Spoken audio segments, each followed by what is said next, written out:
আমি বসে পড়লাম ডেকোরেশন করতে। অনেকগুলি প্লেটের মধ্যে আমি অনেক রকমের খাবার রেখে সাজিয়েছি।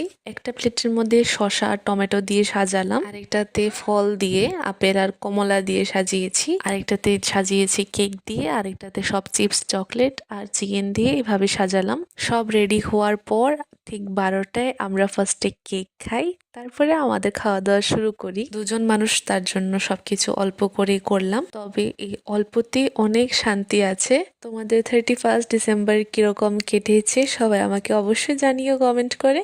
এইখানে আমি আর মা বসে পড়লাম, কারণ তখন ঠিক 12টা ছুঁই ছুঁই। হ্যাঁ, তারপরে বেজে গেছে 12টা। আমি এখানে মাকে আগে কেক খাইয়ে দিলাম অল্প করে, কারণ মা কেক খায় না। তারপরে মাও আমাকে খাইয়ে দিল। তারপর আমাদের খাওয়া দাওয়া শুরু করলাম। তোমাদের ভিডিওটা কিরকম লেগেছে আমাকে অবশ্যই কমেন্ট করে জানিও। আবারও সবাইকে জানাই হ্যাপি নিউ ইয়ার। তোমরা সবাই